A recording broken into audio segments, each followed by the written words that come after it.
these neutral objective fights. I didn't think it was the best position for them, but they played the side lanes well, they had good map control, and the patience that they displayed specifically from Masu, the poke damage he was getting down was sticking, and it was lethal. And I really think it set up FlyQuest for success. Yeah, we have to be sure to use Masu moments and Big Macs in the next game.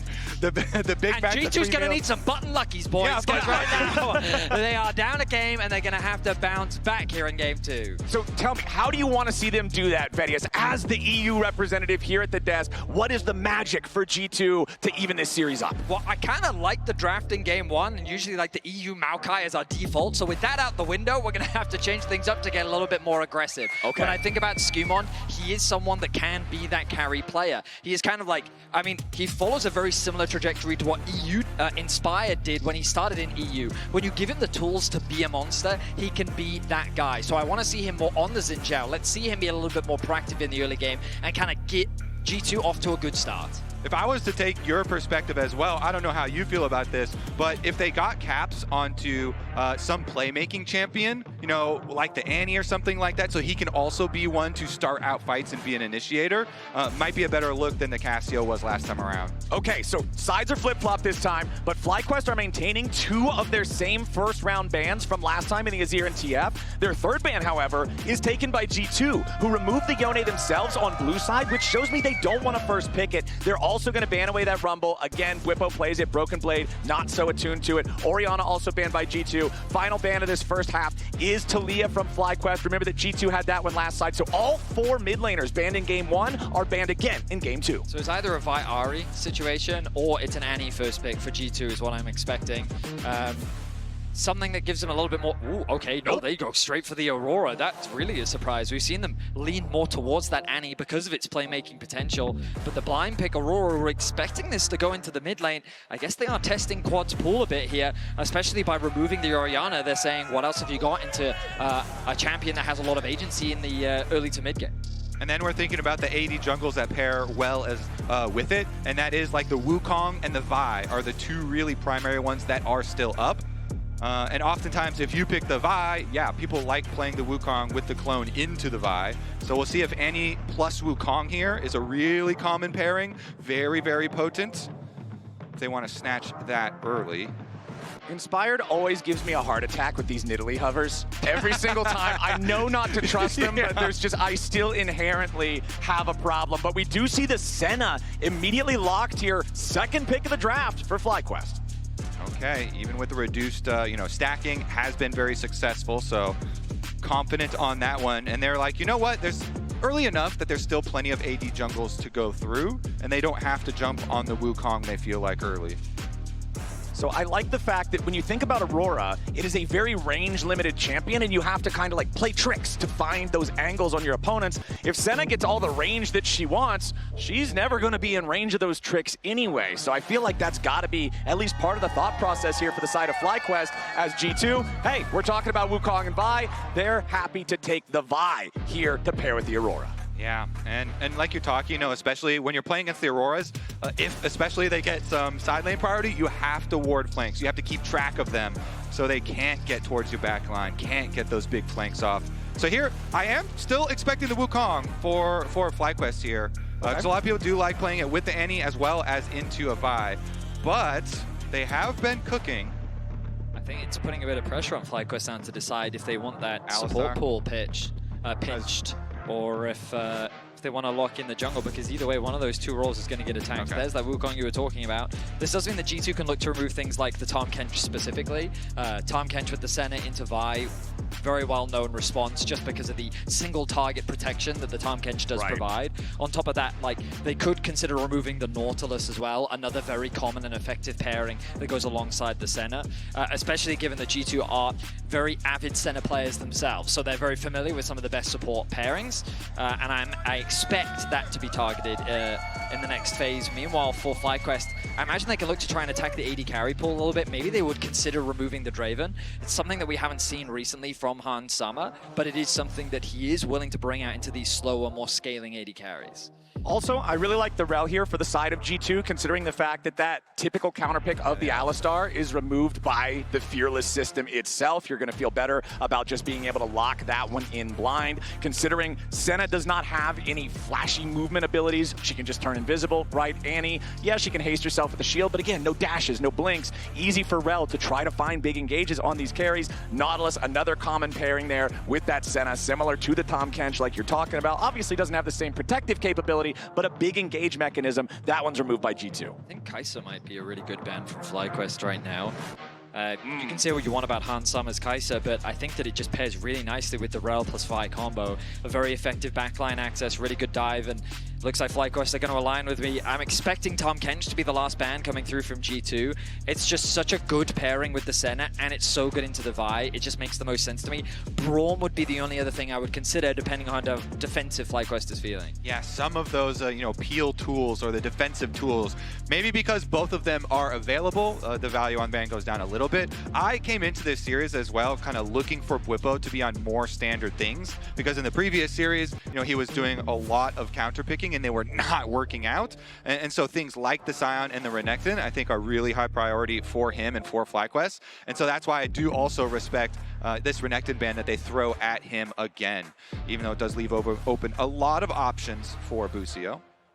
And the option they're going to go with is the Bard. Ooh, some more roaming, some more side lane stuff here. Yeah.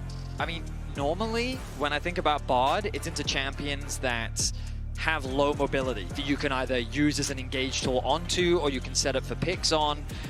Leaving Senna isolated, I think, is okay, especially with how much swapping we're seeing in the early game in particular. Senna's quite happy to move around the map, and I expect Bwipo, what is their composition missing right now? I guess a little bit more engage. I mean, they have the Wukong plus Annie follow-up plus a Bard. They do have a lot of flexibility in terms of their engage, so I guess Bwipo could do whatever he wants. And that is music to my ears, Vedius. Probably his as well. Yeah. Because Bwipo doing whatever he wants can definitely be some spicy cooking, and it will be into the Cassante here. Obviously going for the blind pick here, Broken Blade, trying to play that generalist pick for himself up on the top side. All right, everybody get into your meme folders real quick, find the copy pasta, get that one ready to go. Bwipo has done a lot of things, like, Urgot style stuff as well. Could be something, go for the executes. He likes scaling into it. See what it's going to be. The Garen with the execute. So thinking about the executes on Cassante, locks it in. The Garen execute is effective if you get ulted. So for those of you who might not be familiar, because we haven't seen it in a little bit here, at least not at home in the LTA for us, Garen, the execute, obviously it's true damage based off of your missing HP. When Cassante goes all out, he has to be missing HP. It's very easy to find the execute and shut Cassante down before he can be that crazy drain tank that he wants to be when he goes in the ultimate form. It's not a champion you see a lot, but it's a specific counter pick into Cassante that is made to deal with this champion. I mean, Fly, they have a lot of engage. You have Annie Flash, you have Wukong flanks, you have Bwipo just straight up running at you. The Bard ultimate also providing support, and if anyone uses their flash, it becomes so effective at locking them down just because of how quick it is and good it is at punishing low mobility targets. Now, I will say G2 do have a lot of mobility on their side because you have things like the Aurora W, the Corki W, the infinite number of dashes that Cassante somehow manages to find.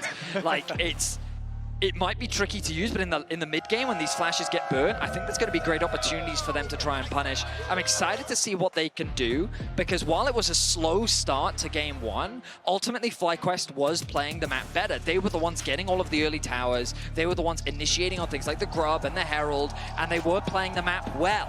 So we'll have to see if G2 can get a stronger foothold in this game when they have a Vi and an Aurora to make things happen in the early game.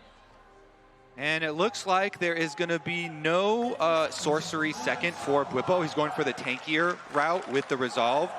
Sometimes with Garen, you'll see people take the Axiom Arcanist thing to have even bigger ults, you know, that and Last Stand type of things for some 1v1 big burst potential there. But a lot more safety with the resolve tree here, a lot more regeneration for lane. All right, hopefully we get a bit more action-packed early game than game number one. Remember, while you're watching the action unfold, you can keep an eye out for exclusive drops just for tuning in to MSI. All you got to do is be logged in and watching on LoLEsports.com for a chance to score that loot. Now, Quad versus Caps here in the mid lane. I'm looking forward to the next installment of this, but up in the top side, I feel like so far at MSI, before today, both of these top laners have been underperforming. But when you look at them in the past, they've both played a ton of international games. Best international placement, Bwipo got runner-up at Worlds. We don't even have time to talk about it because immediately G2 is ready to fight down here in the bottom side. The 2v2 starts, Lebrov and Hans Sama getting the better of Busio here early on as FlyQuest fires back. Bit of trading back and forth. It's FlyQuest who still have positioning on the lane, though. Of course, they do have that ranged advantage. But you're right in saying that there's a lot of expectations on both these top laners' shoulders. It was Bwipo that came out the gate swinging in game one. The health bar's getting lower and lower. Oh, keeping your eyes on Inspired here. Look, he's setting up for an invade. He's trying to steal away that Gromp. Oh, very early. Get it. Nicely done from Inspired, but now in the bottom lane, Busio's about to die! First blood over to G2! Nicely done, as Masu wants to try to get something back, but the only thing he's gonna get is a trip to the graveyard! Double kill Hans Sama, 2 minutes and 20 seconds in! A double kill for the Corki. That is going to be so much burst damage into the Senna that's very weak early, has to start scaling up, has to start collecting souls. I mean, last time that Masu played it, he did keep up a very quick pace of soul stacking, but now it's going to be so difficult because the lane is incredibly dangerous. Ansama even executed, I guess, to Fast go back. recall. Yeah, okay, fair enough. Gets back to base quicker. Meanwhile, Inspired is just stealing away as much as he can from the camps of Skewmond. Rather than actually move towards his bot side, he's committed to securing that wolf. He will at the very least get something back, but Inspired doing some damage on the top side of Skewmond's jungle. Wow, I wasn't expecting a double kill at level 1. Yeah. Hans Sama wanted a bit of revenge. He was put behind a lot in game 1, and he comes out the gate swinging here in game 2. Let's take another look at how this happened.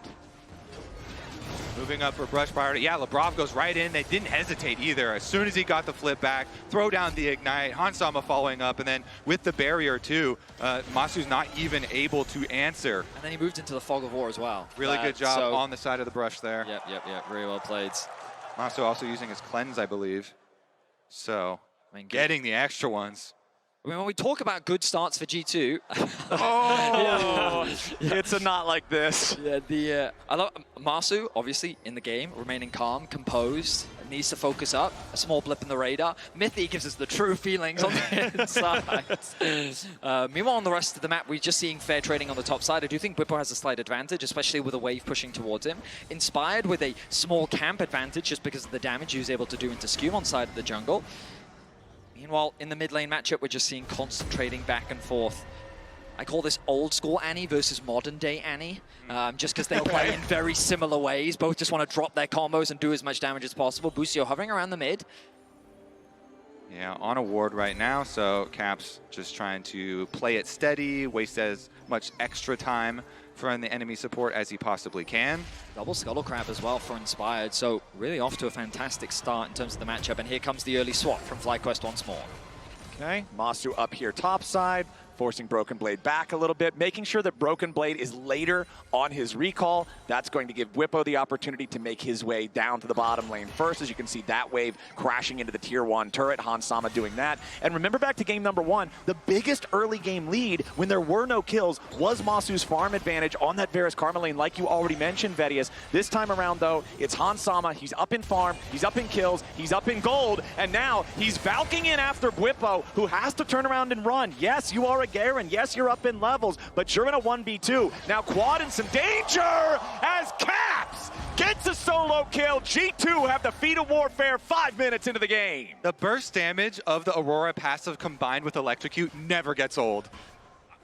I don't know what this G2 has been, but solo kills in bot lane, solo kill in mid lane, this is absolutely crazy from the G2 members. Like, we have not seen this type of performance from them for a while. Bwipo level 6, the cavalry's coming in.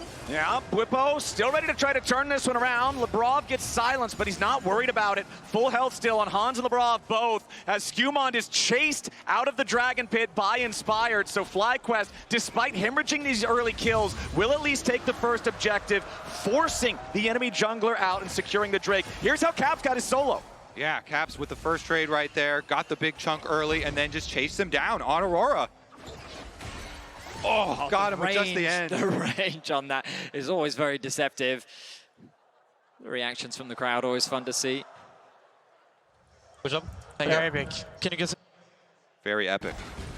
All right, back to live. Caps in a little bit of danger, though. Goes between worlds, drops the ulti defensively. Of course, Quad already using Tibbers there to try to secure the kill. So ult for ult, no kill gained. Both mid laners still with their flashes available. Both teleports synced up almost exactly. Same story being told for the teleports here of the top laners. Yeah, and that chase down from Caps was even with Quad running the phase rush there on Annie. So really nice from him to be able to chase it down. So we've been talking a lot, obviously, about the kills that G2 are getting, but Inspired is just bullying Skumond out of this game. The fact that Skumond thought he could secure the Dragon with the pressure that he had in bot, FlyQuest smartly attack the bot lane, means that there's no support available for Skumond on the Dragon. Inspired bullies him off it. He's also consistently trying to steal camps away, and just look at the advantage that he's building for himself. He has, what, like a 4 camp advantage over his jungle counterpart. Inspired really putting his Skumond through his paces. Yeah, it really was a nice, like, thank you for the leash moment on the Dragon that he was able to go down and collect. And since the early double kill from the Corki, FlyQuest trying to mitigate that damage, swapping back and forth. Garen, of course, we saw it multiple times there, but just activate that W, reduce a lot of the threat of the opponents going for those all-ins. So Bwipo here doing a lot so far with the Garen for the team. Now, that first Dragon being taken also means that the Void Grub situation in Game 2 should be different than Game number 1. Remember back in Game 1, FlyQuest took the Grubs, G2 shook hands on it, said, fine, we'll take the first Drake. Now that those are not up at the same time, the Grubs have just now spawned. FlyQuest are starting the objective, but you can see G2 hanging around. There's nothing else to look at in the other side of the river, so G2 are going to look at this instead. Busio gets crashed down on by Lebrov, but Masu misses the center route. Hans Sama is here, level 6 on the Corki. The rocket poke can be very, very devastating. Han's going to try to steal one of those Grubs away there with a Phos Bomb, but it doesn't hit with the timing. Now that last Grub, the target here for FlyQuest. Bwipo's coming up around the side. FlyQuest looking to go in as Quad finds the engage. Follow up there with a Cyclone, and Hans is already down. Nice damage coming in from the Wukong, but now Caps is between worlds. Lebrov is low. Caps has to go back over the wall, and Broken Blade has found his way into the middle of the fight, but Busio is already out. FlyQuest get a kill, get the Grubs, and get everybody out alive. FlyQuest there, they got there so early, and Bwipo actually walked up first, so Bwipo was kind of holding the mid lane there, the wall, and giving the extra comfort for FlyQuest to then turn and make that play. Quad investing his flash to go for it, and they do get the extra kill on top of all 3 Grubs. G2 seemed very indecisive on what they actually wanted to do, while FlyQuest had a very clear game plan. Bring Bwipo up, force the fight, and they didn't waste any time. The moment that the Grubs were secured, that was a flash engage from Quad. They quickly locked down Hans Sama, and they took him out of the fight before it could really begin. And when you look at plays like that, you also have to look at the minute or even the 30 seconds that precedes it, because our camera was on bottom side, and we did see Bwipo go proxy the wave. So the big bonus when you go proxy waves behind the tower is you get the early move timer. And so Bwipo, doing a lot, communicating with the rest of the team, goes for the proxy, gets the extra timer, gets the early move up, and FlyQuest kind of use all of that to manipulate the situation there. Big wave crashing into the top lane. Tier 1 turret. Broken Blade wants to collect as much of that as possible, especially considering the top lane CS deficit already. Inspired ducking back into the Grub pit now as Skumond and Lebrov threaten him. Busio's here to back him up, though. Just fires a little bit of damage into Lebrov, forcing G2 back away. And this is kind of what you were talking about, Betty, as FlyQuest feels comfortable leaving Masu alone to try to farm the souls, but they shouldn't be this comfortable. Masu in danger now as Busio shows up in time to barely get his AD carry away. I thought you cursed us, brother, for a second right there. Woo, that was was a close one. You are lucky Masu lived, buddy. All right, sorry, I didn't mean to. Busio's got my back. And now we've got a teleport coming in. Whippo's got his back. The Garen back up here in this top lane. He's a half level ahead, well, about a quarter level ahead of Broken Blade, who would like to hang around and be able to intercept this wave. He does have his teleport ready too, considering he's almost out of mana, is in a bit of a precarious spot, does get caught up by the Tempered Fate there. More of a tempo ulti, not like you can make a whole lot of plays with that, but you do interrupt the recall. Whippo finds a quick silence into a little bit of spin. If he could have got some more damage from that, you got him close to ultimate range, but you're not going to kill somebody from 40% until it's a higher level ulti. I actually really like that play. You know, taking a couple turret shots, then going for the ultimate, all because this Cassante is so low on resources, very low mana, already low on health. So Whippo, he's just keeping up the pressure. He got one turret plate already. He can continue all this Garen pressure. Now he's working on that next plate, goes for another spin, but Broken Blade with the footwork. It's like you said, Vedius, Cassante always has a dash. For some reason, there's always one off of cooldown, and Broken Blade is making sure he doesn't give Whippo any more ticks on the spin. G2 starting up the second Drake of the game, now immediately turning for the engage onto Inspire. He drops the clone, he tries to get back away, and Skillmon's gonna be killed instead. Masu rotates into the fight, and Quad and Busio are looking at Labrov. Han Sama flying away as Busio and Quad go on a magical journey, and Labrov gets away to safety underneath the tier 1 turret. Han Sama continuing his retreat. G2, they thought they had the trigger pull, but it was a trap trigger, and Inspired ends up baiting him in. The counterpunch from FlyQuest just seems to hit harder.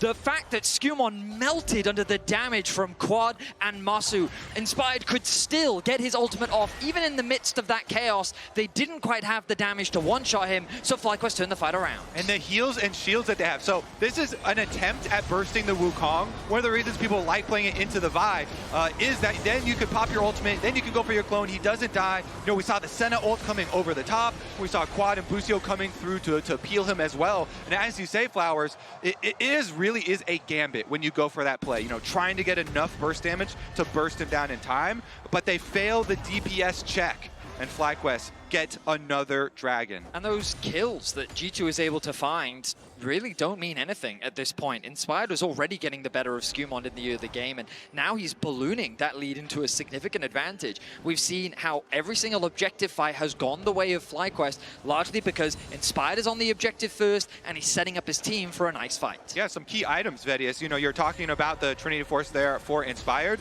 Also, the Static Shiv for Senna, relieving, you know, some of the early deficit that he was put in. Now it's so much easier to deal with minion waves. Well, gentlemen, we are back to one of my favorite game states. 1 feat for one side, 1 for the other. It's a battle for the boots. This time, though, for the first turret. There wasn't a ton of damage done pre-turret plates, except for that top lane tier 1, which after FlyQuest got all 3 grubs, did take a significant amount of a beating. That means that if FlyQuest can secure that, they'll earn the boots there. Whippo starting to use the spin before Broken Blade enters into the scrap there with a Pathmaker, but it's G2 who want to find the kill here onto the Garen. Immediately, Skewmon makes the engage. Whippo is low, flashing away, trying to finding some sort of an outplay, but immediately Broken Blade goes all out. Skewmon, though, trying to get himself away as Busio wants to get one back, but the kill credit over to Caps is right where G2 wants the money.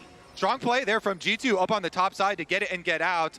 They, as you say, it does cost them 1 flash. Now Busio in the middle. Nice play coming out from Labrov, and immediately Broken Blade looking to slam Busio back into the ball, but Busio with a 2-man stun, ready to set it up as Caps goes between worlds. Busio gets away underneath the turret. The Tempered Fate is perfect. Inspired, needing one more hit to Labrov. He'll get the kill. Busio stays alive. Inspired about to die to Han Sama. There's dead bodies on both sides as Quad keeps chasing Hans, but it won't matter. There's no more opportunity here for a kill, and Caps gets to recall at the same time. Busio is just dancing on G2. The fancy feet, the side steps, the getting away to safety was beautiful. G2 still end up picking 2 kills, but my goodness, like, G2 overstayed way too deep, and they almost got punished massively for it. You said it, Vedius. Busio with the juke boots on. That was crazy. Actually getting away from an Aurora is definitely a feat. And he like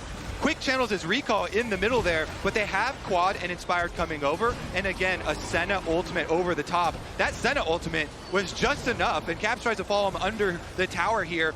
with the double ultimate, and then right after he comes out, Caps goes for the Q and flashes, but on the bottom side, you do have to point out Han Sama, the Corki that got the early couple of kills, getting more money. He got the kill onto Inspired, and he did get the kill onto Tibbers as well. I mean, it's not everything, but it's an extra 50 gold there. So that definitely is something.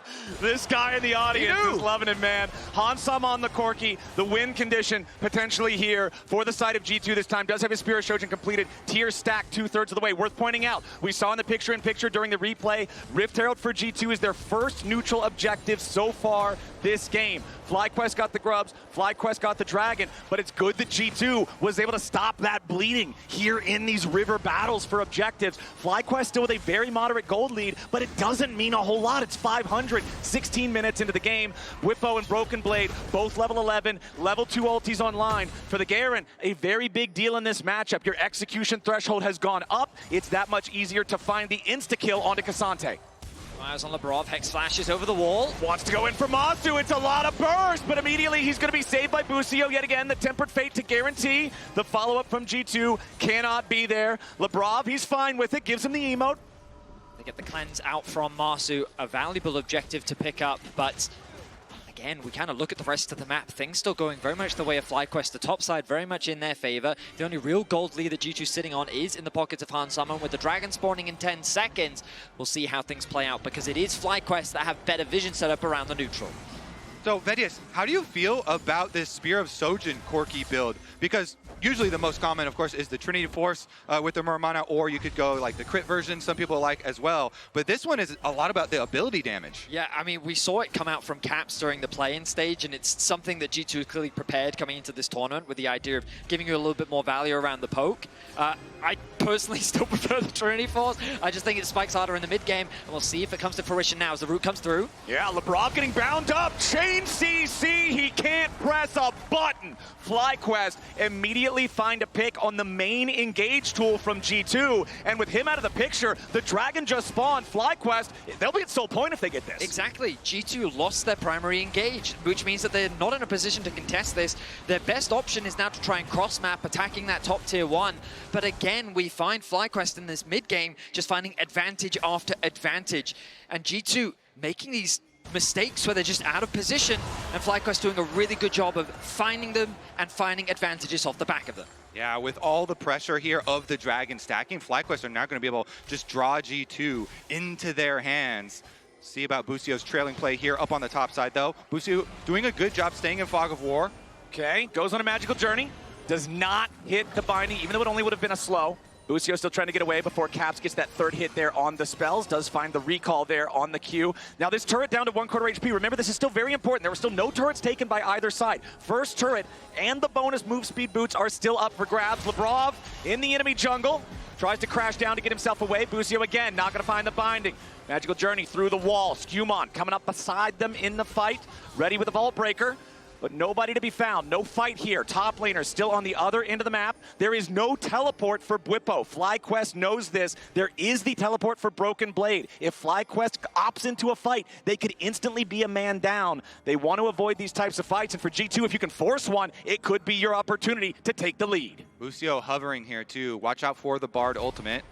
Inspired, gonna find Skewmon there as he clones back over the wall, but now Quad could be in danger. Immediately drops the combo onto G2, but instead it's the full engage. Tempered Fate looking to stop that engage now as Han Sama's under pressure, but Inspired has to try to get away. The Senna ulti over the top, as now the turret is destroyed into the bottom lane at the same time. G2, they get the shutdown back into Quad Danny. It's 1 kill so far, 1 kill for G2, nothing for FlyQuest. 1 turret for 1 across the rift, but G2 got it first, so they earn first turret, they earn the feats, they're gonna drop the rift turret in mid lane as well. The play favors G2. Yeah, the getaway driver there. Broken Blade jumps in the Rift Herald, and with the increased turning radius there, just cruises on through to safety. G2 get their play, they get out. Bwipo, of course, after the teleport up to answer.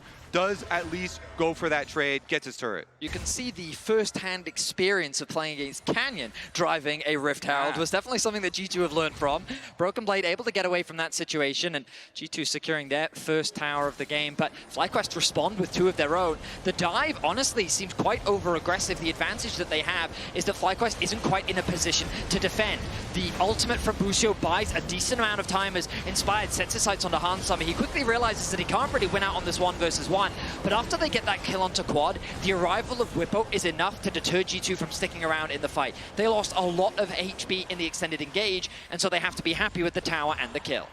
As we crest 20 minutes, I want to check in on the stacks for Masu. 59, 60 stacks now on the Senna. The average Senna stacks at MSI at 20 minutes are just about 49. So despite the fact that they had that 2v2 death at level 1, Masu is still stacking 20% more effectively than what you would expect for this point in time. So the Senna not really slowed down in terms of that mechanism she's known for. Yeah, Hansama had some of those slow stacking games himself as well. So let's see how that Senna factor does come into play, because looks like he is going for the Black Cleaver build. Does have Wukong as well as the Garen on his team, so going to try and shred for the squad. You have no idea that this is going on right now. They have a suspicion. Broken Blade's smelling something funny up here in the topside river, as G2 are going to show up, and they show up with enough men in enough time that FlyQuest does not feel confident finishing the objective. At the same time, G2 did grab that turret down there in the bottom lane, ties it up at 2-2 in that count. Busio with a nice 2-man binding there. Make sure he can get himself away as Lebrav and Skumon prowling around the enemy jungle, seeing if there's anything they can steal away. The gold essentially dead even, very slightly favoring G2, but the big thing I'm looking at, it's 1 minute until the dragon spawns. If FlyQuest take that dragon, they have a Cloud Soul. A Cloud Soul with Annie on your team, with Garen on your team, with Wukong on your team is so scary. It certainly is, and since Otacon here is still on the map, they have some options. So they're actually roaming Busio up here first to take away the vision. When they can draw you across the map, you know, the Soul potential on the bottom side of the map, the Otacon up on top side as well, don't have to necessarily force the issue. A tale of 2 sides of the map here. As you can see, the 1,500 gold lead and 1,000 gold lead respectively for Bwipo and Inspired. Meanwhile, 1,500 gold lead and 1,000 gold lead respectively for the mid laner and AD carry in Caps and Hans on G2. Who can carry the next fight harder is the question that'll answer whether or not FlyQuest can take this Soul. G2 moving up with a full 5-man roster to try to stop it as Bwipo immediately tries to engage on the Caps and Hans, but Bwipo is going to be isolated. Immediately the Senna ulti trying to reinforce FlyQuest top laner, but he's going to be taken out before anything else happens. FlyQuest in some trouble. Broken Blade here with the front line, goes all out and he manages to stay alive. He's going to kill Quad. Broken Blade popping off. G2 slamming the fight. The target selection was better, and G2 hold on. In the front to back, it's G2 that holds strong. The idea being that when Cassante goes in and the Rel is there to follow up, Bwipo immediately turns his attention onto the backline. He says, if I can stop you from following up, then that means that the Cassante's just going to die. But that is not what happened. Broken Blade was able to survive for a huge amount of time, while Bwipo just melts trying to deal with Hansama and Caps. Exactly, right over the top. They used the Senna ult too, but that was not the difference maker this time around. Bwipo right into the double carries of G2, right into their faces, flashes on Caps, goes for the silence. Meanwhile, on the other side of the fight, the other engage gets stalled out by Busio. A lot of time was spent trying to deal with Broken Blade on Lebrav, and it was like a 4 versus 2 situation and 3 versus 1 on the other side, and G2 just went out on the 3 versus 1, and then we saw some Cassante gaming right there as Broken Blade isolates the Annie, takes her out of the fight. And G2 find themselves a 1-team fate. They deny the Soul away from FlyQuest, and now they've started off the Otacon. They've denied the Soul. This could be a massive jump in power here for G2 as well. FlyQuest is on the approach, but the Otacon is already low. Lebrav goes in for the engage on Busio, but he gets away on a magical journey. Broken Blade here to front line now, as Bwipo's already spinning on top of him. The Garen damage is big, but Broken Blade still getting himself away. The Otacon is claimed by G2. Broken Blade still the target, likely to be the sacrificial lamb. continues running, trying to waste as much time as possible here on the FlyQuest side. Broken Blade still clearing the distance. Inspired can catch up, finds the last hit there for the shutdown. Whipple and Quad are way too far forward. Quad's already going to be killed as Boostio finds a big Tempered Fate, but Whipple is going to die now too. Skewmon heals with the Triumph, but he does not die. FlyQuest solo laners go in alone. Masu and Inspired now ready to try to follow up, but Hansama's already able to make the distance. Lebrov with a crash down over the wall, but Inspired ready to follow. It's two dead on either side. Yeah, FlyQuest trying to clean up scavengers, but they got too many. Caps here, does get slowed, but should be okay. Yeah. Inspired without the clone to jump over the wall to chase after Caps means Caps can get away. Thought that was going to be a Baron start for FlyQuest, and I think that was their idea. We kill Cassante, we chase down G2, and with numbers advantage, we can turn and force a Baron. Instead, what happens is Quad gets caught out alongside Whippo. Busio buys a ton of time with this ulti, but Quad already dies. That means that in the extended fight, no one gets the value out of the center ultimate. A nice binding does come through, and great damage comes down on the Skewmon, but it doesn't quite secure enough damage. Inspired, though, he said that he's not done with the fight. Yup, they go for the extra chase afterwards.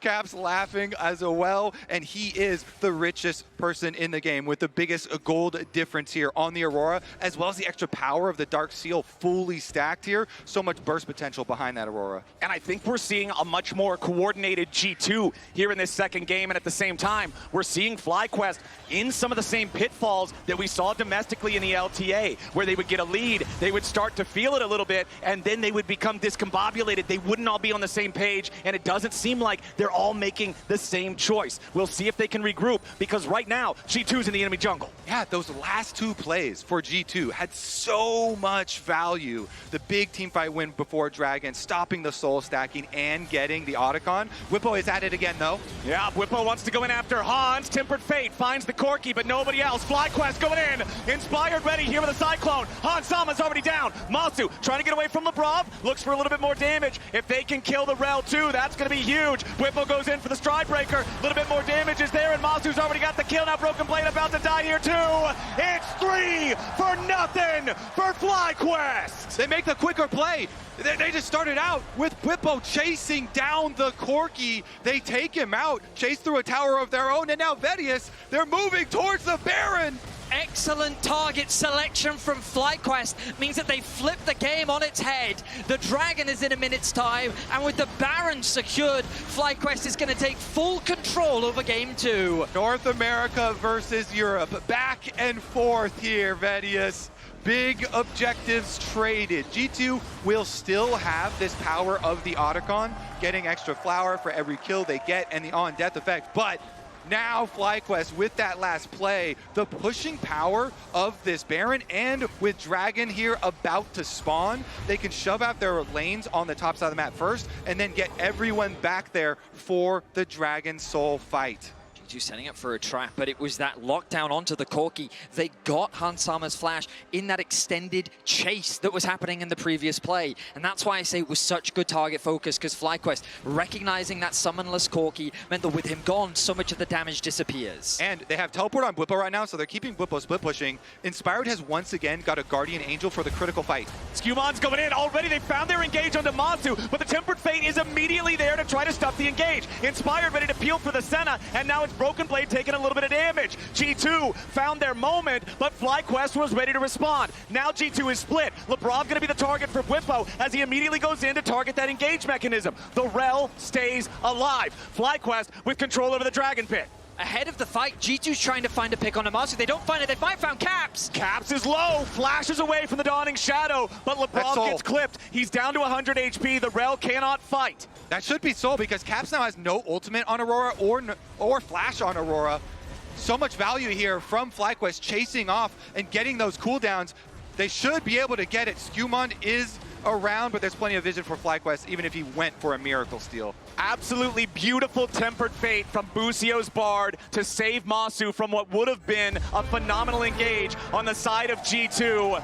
The MasterCard priceless moment of the game. The Dragon Soul for FlyQuest now. But could there be a counterpunch? Quad's in danger. The engage from G2 this time onto the FlyQuest mid. He's going to die immediately. Whippo and Inspired looking to turn things around. Maybe onto Skumon. A little bit more damage is needed. And Whippo's already got the kill there with Demacia and Justice. Now Broken Blade still here on the front. Labrov takes another hit over the head from Wukong. Masu has joined the fight. Broken Blade's got to make some distance. But another Tempered Fate locks up G2. Hansama hit with a binding. But they can't follow it up with enough damage. Masu's got a lot of range on Senna now, and Broken Blade is low. Masu getting himself away as Inspired drops the clone to drop the aggro. Now, Whippo still spinning around, but it's only minions under fire.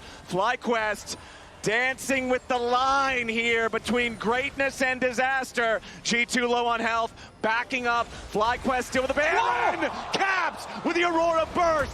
Catches Masu unaware, and that will silence this push. I was just about to say how well Masu was gliding in this fight, playing with his range beautifully, chipping away at the HP bars of G2, making it so difficult for them to really find the fight. But then he takes one step too far, and Caps shuts him down, adding a few pages to that Medjai's book. And that does put a stop to the siege and a stop to them taking that secondary tower, but it's not a huge influx of gold back to G2. Here's another look at actually how it happened here and then moving up. So he, like you said, he had been doing a good job using his slow, poking out, using the range. But as they walk in, Gets a little bit too close. power shot. And the stealth as well. He didn't quite even see Caps showing up, and he gets caught unaware. Frustration on the face of Masu, understandably so. The siege slows down, and we return back onto live.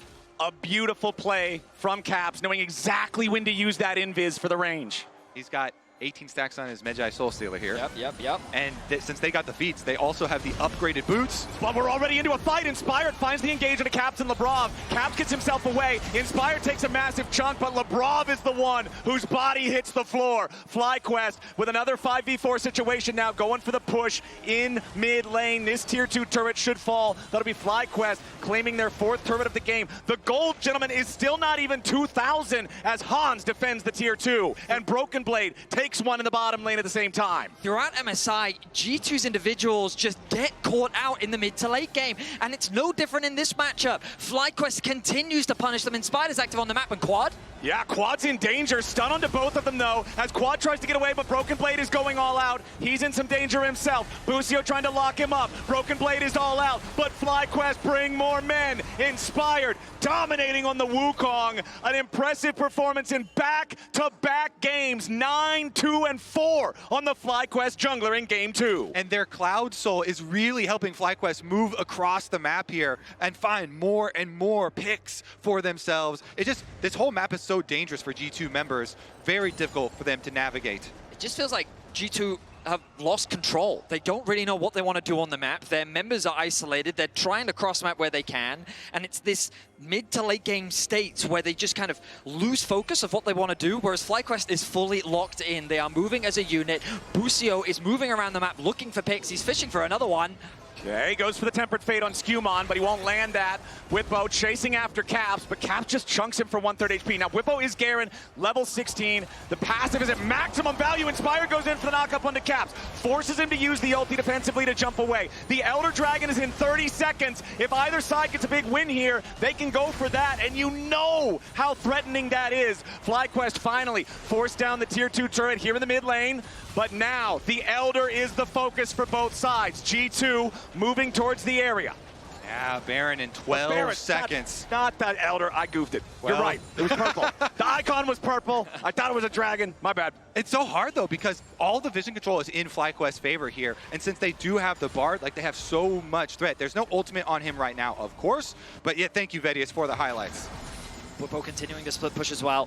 Something we've seen him do time and time again on the champion. G2 trying to get a pick of their own, but Whippo reads the play. I think this is a, super overextension if G2 tried to make this happen. Busio, I was cautious of the Bard pick, but he is making it work in this game. 0-1-11 is the scoreline. He's been involved in 11 of the team's 13 kills. His ultimates have been both defensive and offensive in his ability to find picks. That massive pick that he found onto Hansama earlier on in the game was crucial to give FlyQuest a huge advantage. Now with a 3K gold lead, FlyQuest have position on both the Elder and the Baron. And as Masu approaches this next wave, worth pointing out that Senna, 120 stacks. He is very, very scary on this, has 3 items fully completed, working on the rapid fire cannon, I would have to think here next. As G2, they'll at least pick up their own red buff, 40 seconds on the Elder, and it is the Elder this time. Baron already alive, as this next fight could just determine everything. Kills tied 13-13. Yeah, it's a 2,500 gold lead for FlyQuest, but that's not a lot. The Cloud Soul obviously being a much bigger difference maker. Silence under Broken Blade from Whippo, but now G2 ready to step in. Caps goes between worlds and Masu's already almost dead. Down to 200 HP. Quad's already eliminated, but now Caps is also dead. Masu continuing to fire. Surviving by 100 was enough, and LeBron's about to die next. FlyQuest turn around. G2, they try to pick Masu. They fall ever so short, but it is just enough for FlyQuest. The front line for FlyQuest does so much there. The double spinning to winning is able to cut through them, and Masu actually survived the entire thing, kiting back, and with the sustain, and with the peel, FlyQuest triumph! FlyQuest keeping their AD carry alive by just 100 HP. He then heals himself up with his own Qs. It makes a massive difference. And FlyQuest now, with G2 dead for long enough, they can take the Baron, they can walk over the Elder. FlyQuest with a big win in the team fight. Inspired and Whippo. You said it earlier, Flowers, it was a tale of two halves, with the top side of FlyQuest being the point of strength and the bot side being the strength of G2. Well, FlyQuest came into this fight and they beat the strength of G2 into the ground. Caps did not get a chance to move. He got what damage he could, but with the Baron going down, the Elder quick to follow, G2 is looking to go, FlyQuest is looking to go to match point. Caps, that's the first time he died in this entire game, but so many times in League of Legends, when you're the guy who's got the weight of the whole game on your back, just one death can be all it takes as we look at the fight and the engage again. And so look at it, G2 do get a good engage, but so does Inspired here. And then Whippo goes straight to follow him up on Caps like you were talking about. Meanwhile, G2 did get their focus, which was taking out Quad. So much damage was done onto Masu, but the fact that he lived, Busio ready to provide that protection as well. And Hans Sama was grouped up with the rest of his team, making it even easier for both Whippo and Inspired to turn their attention after dealing with Caps. Just a beautiful team fight from the top side, and once Masu had space, he started dishing out the damage. Yeah, the Garen and the Wukong, they can both put out so much damage, but also both have so much CC that you get the knockups into the silences, and by that time, they're able to take out the key carries and move on to the next target. Now, with the Baron buff here, FlyQuest pushing in. Masu, so much power on this Senna, 137 souls. FlyQuest on the push towards inhibitor turrets in 2 separate lanes. Baron buff on the minions with the Elder Dragon on themselves, so threatening. And they immediately decide to go in for the engage. G2 under pressure, Dawning Shadow, gonna guarantee the first kill. Scumon's already down and Inspired is legendary. Broken Blade goes all out as Whippo's gonna be in some danger. The shutdown credit goes over to Lebrov. Inspired is far forward. He's likely to burn down here, but he's already got the Guardian Angel. Broken Blade continuing to kite out, but it's not enough.